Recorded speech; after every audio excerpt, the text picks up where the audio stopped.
When I was 7.5, I ran away from home. Why? Because everything was awful. Absolutely everything. My classmates at school were dumb, leaving me the only one that knew the answers, but at the same time my teacher wouldn't let me sleep in class even though I already knew how to multiply. Darren, my baby brother, would not stop crying, which left me tossing and turning all night long. And during the day, Mom and Daddy were so exhausted that they didn't even seem to want me around.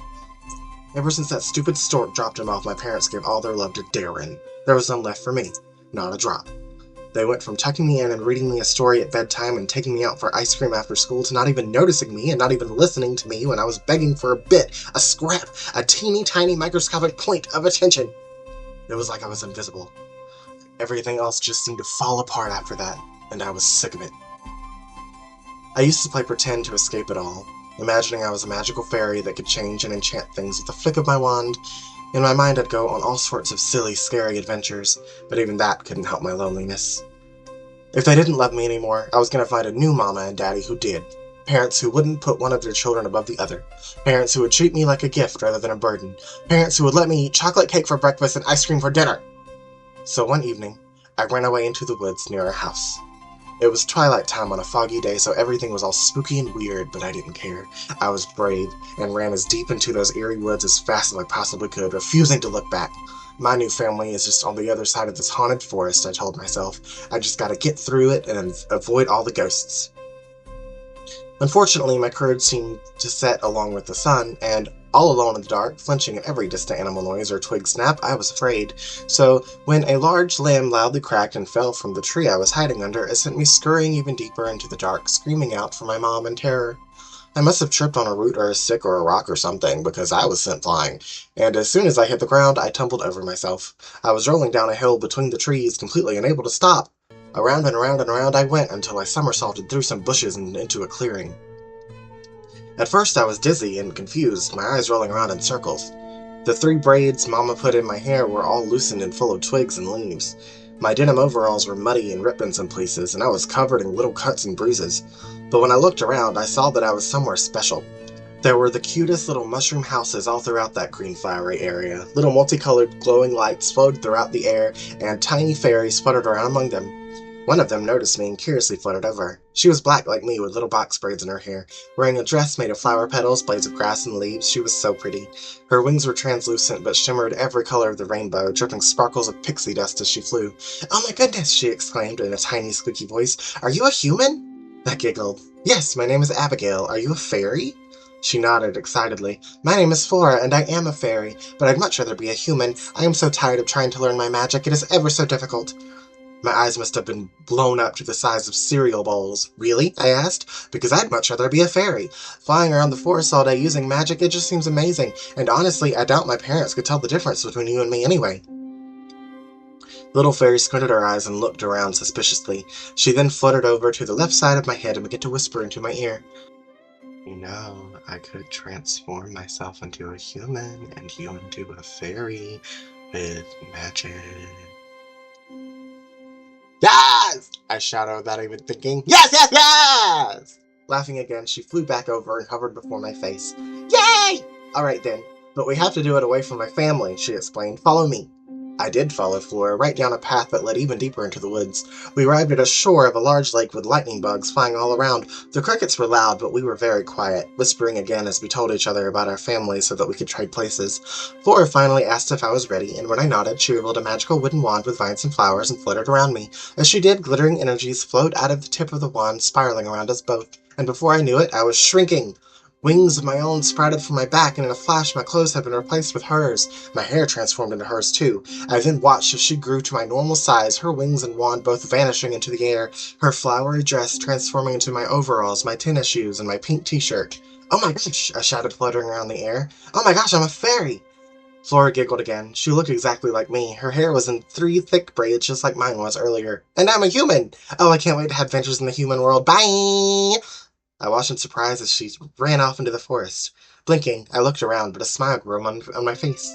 "I'm a fairy!" I repeated, flying upside down in glee. In fact, I flew all about. Through the leaves, high up in the trees, low to the ground, and between little blades of grass, even over the lake. I watched the moonlight glitter across the surface of the water, even skating across it like it was ice, and my rainbow wings didn't get tired at all. In a split second, a large fish shot up out of the water and caught me in his mouth. Refusing to be swallowed, I fought my way out of his fat, scaly lips.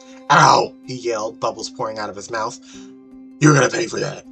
Wait, it talked? I pondered, swimming as fast as I could. Fairies can understand animals? Trying my best to escape, I tried to use my wings, but they seemed to just slow me down underwater. Just barely dodging him as he lunged at me again, I swam up to the surface and shot back into the air. Breathless, I touched my hand to my chest and thanked God that I survived. But just when I returned to the shore, a gray and brown tabby cat leaped up from the shadows, smacking at me with its claws. The lower part of its left paw hit me, sending me spiraling through the air. I crashed really hard with my back against the bark of an oak tree, pixie dust bursting out of me. "You're going to be delicious," he screeched just before jumping at me again. The pupils in his yellow eyes were huge as his claws stabbed into the bark on both sides of me. He then opened his mouth, revealing his long, sharp teeth, and shot his head at me, eager to chew me up and swallow me whole. With a terrified scream, I shot up into the sky, narrowly escaping his crushing jaws. Stars glowed in the skies as I flew toward them, bursting out from some leaves at the treetops. I gasped upon seeing the massive full moon in the distance. The bluish cloud slowly drifted above me. It was beautiful, it was peaceful, and I was safe. Or so I thought. Before long, a giant, or giant to me, black bird appeared, clawing and diving at me. Her beak was open and ready to swallow me whole. I tried to fly away, but she was too fast, catching me with her long, sharp talons. As I struggled to escape, she flew over the forest, through the night skies, toward a specific location. "My hungry little babies are going to enjoy tearing you limb from limb," she cawed. "Fairies are so nutritious for growing birds." When we got close to a nest of twigs on the very edge of a branch in the middle of the forest, I luckily slid out of her shimmering black claws, thanks to still being wet from the lake. I then shot through the trees and dove into the darkness of a hollow one and hid. I was so scared that I couldn't catch my breath. My little heart was pounding like a drum. But when I peered out into those scary woods, I saw nothing. I heard nothing, and so I backed against the wall of the hole in the tree and collapsed in exhaustion, thinking that maybe I'd made a mistake. Tears filled my eyes, my tired, heavy eyes. Lying down, I cried myself to sleep. Night passed me by, and I had no dreams. In fact, I didn't sleep very well at all, because I actually missed my baby brother's crying. I was rudely awakened early the next morning by a squirrel chucking acorns at my head, though. "Get out of my house," she screamed, picking up one more from the huge pile in the corner. "Are you here to rob me?" "Ugh," I groaned, rubbing my throbbing head with one hand and smacking away another acorn with the other. "No, I'm not here to rob you. I was just hiding from a bird." The squirrel squinted her caramel-colored eyes as she didn't believe me. "Either way, get out. I'm having guests over today, and I don't want to have to sweep up your pixie dust, filthy fae." "Fine," I spat, fluttering past her. Cautiously lingering in the doorway, I looked around. The morning sun peered through the tops of the trees and pillars of light all around the green forest. I heard birds chirping all around, but it seemed safe, so I slowly flew out. Just then, I hit an invisible wall. I fluttered around trying to escape, touching my hands to something solid, but I couldn't see it. Looking up, I saw some kind of copper saucer with multiple tiny holes in it, closing off the invisible walls surrounding me. I was trapped inside a glass jar like a dang lightning bug. The green and wrinkled old face of a witch appeared before me as she studied me through squinted red eyes. A wicked grin split her ragged, warty face, revealing her long, sharp yellow teeth. "Fairy wings are a rare ingredient for potions, dearie," she slowly screeched, her voice shrill and dry. "But don't worry, I'll let you go as soon as I rip those little iridescent beauties right out of your back." Cackling like a psycho, she then began to walk deeper into the woods, clutching the jar to her side as I struggled to escape. Instead of fingernails, she had long black claws sprouting from her bony, spindly, gnarled fingers. Her stringy black hair flowed behind her as she stomped her boots into the dead leaves below. The black, wide-brimmed hat pointed up to the sky, and her raggedy old moth-eaten dress looked as if it had never been washed. Through the holes in the jar, I could smell her. She stank. Bad. Like worse than anything I'd ever smelled in my life. Like spoiled milk, rotten eggs, and Darren's diarrhea diapers blended together in one big stink smoothie. I almost threw up. I tried to push up on the lid of the jar, but it wasn't working. Seeing that it was a twist top, I tried to turn it with my little hands, but I just wasn't strong enough. It seemed like I was going to have my wings violently and painfully ripped off of me. Panicking, I started to cry. She walked me into some kind of cave lair deep in the darkness. It was cold, and I could hear what sounded like the echoing of a dripping of water. After a while of crazy laughing to herself, a light appeared in the distance. It was a fiery torch attached to the wall of the cave, lighting her path. Beneath it was a baby mermaid skeleton hanging on the wall. Under that was a big table that has a humanoid skull with what looked like vampire fangs and a glitter unicorn horn and a glass face. Next to that was a giant black cauldron, though it was perfectly and thankfully empty. Am I going to end up as a tiny skeleton in this witch's collection? I pondered. No. I can't get up now? As soon as she unscrewed the top of the jar, I flew out into her face and bit her on the nose as hard as I could.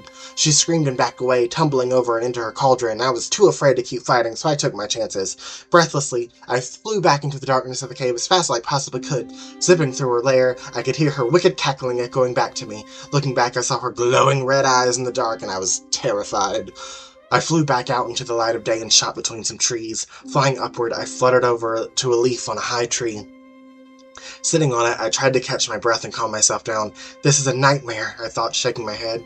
Flora! A feminine voice shouted from below me. It was another fairy, this one with the natural curls and coils, just like my mother. She wore a bright pink dress. There you are! We've been looking for you all morning! It took me a minute to realize that she was talking to me. Remembering that Flora and I looked alike, I cleared my throat and nodded as she flew up in front of me. Yes, I'm sorry. I just got lost. The adult fairy rolled her eyes and shook her head. These little adventures are going to be the death of you, girls, she exclaimed like a concerned mother. Come with me, young lady. You're late for your magic lesson. She then grabbed my hand and pulled me off of my leafy perch. Dragging me along as she quickly flew between the trees, she mumbled to herself, kind of like my mom did when I was in trouble. We were moving so fast that everything was a blur, and eventually we were back at the grove that I first met Flora in. There, she pulled me into one of the little white spotted red mushroom buildings. Inside was an empty pale yellow room with nothing but windows. Flora's mother then fluttered out in front of me and stood onto her tiny feet. All right, summon your wand. I bent repeatedly, blankly staring at her. Huh? Furrowing her brows, she cocked her head to the side. Summon your wand, she demanded. Pull it from the ether. Ether? I asked, completely confused. Flora's mother smacked herself in the face and held her hand there. I do not have time for this, she grumbled. Taking a deep breath, she looked back at me. Flora, do you want to be a fairy godmother one day or not? I looked around confusedly. Maybe. She scoffed. You're the one that told me that it was your dream! That you wanted to help people, she shouted. But lately you've been ignoring your studies and flying off when we need you. What is going on with you, young lady? I gazed into her eyes and saw Flora's reflection within it. Her mother was really concerned about her. I just haven't felt like myself lately, I admitted, looking down at my bare, vine-wrapped feet. I'm sorry. Well, when you feel like yourself again, come find me, Flora's mother demanded gruffly. Until then, I'm no longer chasing you down and trying to force you to do what you're supposed to be doing. And with that, she flew past me and outside of the mushroom building door. Letting out a sigh of defeat, I sat down on the floor thinking of Flora. She wanted to be a fairy godmother but found the magic too hard, and her mom was really upset about it. I helped her give up on her goals, her dreams, and honestly, I felt pretty dang guilty about that. Flora's mother made me think of my own mom. I wondered if she thought that Flora really was me. If not, did she miss me? Did Daddy miss me? Was my baby brother sad without me? Or worse, did they all like Flora better? She was nicer than me. I bet she isn't whining to them all the time or threatening to run away. I bet she's actually helping them take care of little Darren, I thought.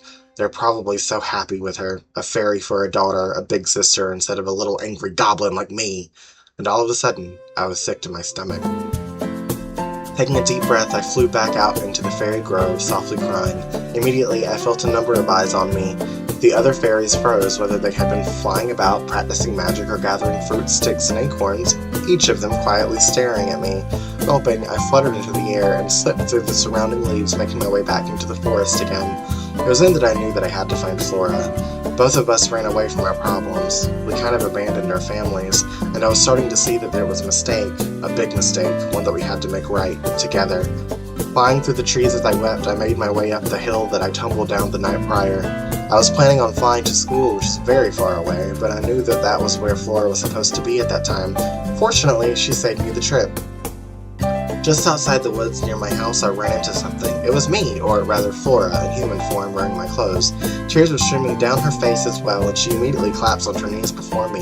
Oh, Abigail, she cried. We have to change back. Being a human is just awful. I shook my head and arched my brows. Well, why? What happened?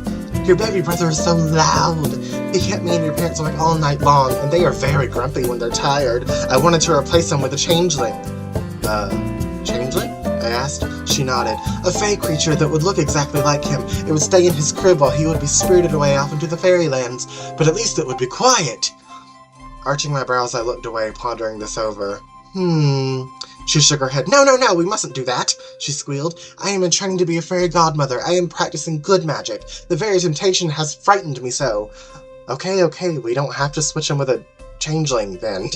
She scoffed, still crying. In this school you go to, Abigail, it is torturous. They are teaching some horrid form of wicked witchcraft called division, and I have never had such a pounding headache in my life. I simply had to run away from it.